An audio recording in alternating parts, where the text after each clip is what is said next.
Hello, Coraline. It's the biggest, most strange, expressive, peculiar, enormous stop-motion film I think that's ever been made.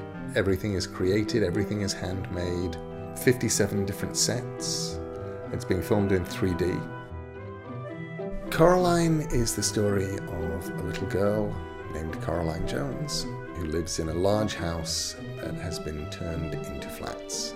It has a door that's locked, and when she gets her mother to unlock it, it opens onto a brick wall. Bricks? I don't get it. One day, she opens the door and it's not bricks, it's a corridor. And she goes down it and she finds herself somewhere that looks just like the house she left. Only it's just ever so slightly different. It's a little bit odder. And waiting for her are her other mother and her other father. In the book, you pretty much know it's creepy from the outset. It's interesting, and it's much cooler in some ways than the world she's left. But you really don't want her to stay there. And when she has to go back, you know it's a really scary thing to be doing. There's one tiny little thing we need to do. No way! I wrote Coraline. It hadn't even got published yet. I gave it to my agent and said, can you get this to Henry Selik? Henry read it, called me up, said, I want to do this. And it took Henry, that would have been 2001, so it took Henry 7 years to get his film made. Essentially, Henry just took the story and expanded it. He created this kid called YB who turns up a few times, who's really just there as somebody for Coraline to talk to. Because part of the story is that the adults aren't talking to her. Mom!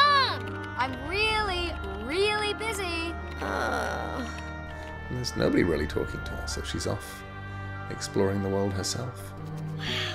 I started it for my daughter Holly when she was 4 or 5, because she would come home from her kindergarten and she'd see me writing and she would climb up on my lap and she would dictate stories.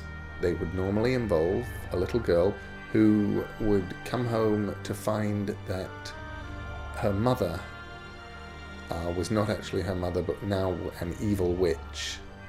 And she would get imprisoned in basements and locked up, and she would have to escape. I used to work a lot through the night when I was writing Sandman. And quite often I'd sort of look up and there would be a small child in the doorway. So I used to just make a space for them under my desk. And Holly or Mike would come in at 2 o'clock, 3 o'clock in the morning, and they'd sit under my desk and draw and write for a bit and then go back to bed. The joy, I think, of something like this is I get to write a book. Right now, Henry Selick gets to go make a movie. P. Craig Russell got to take Coraline and he turned it into a graphic novel. Stephen Merritt of the Magnetic Fields and the Gothic Archies is currently taking Coraline and he's turning it into a musical that he's going to do.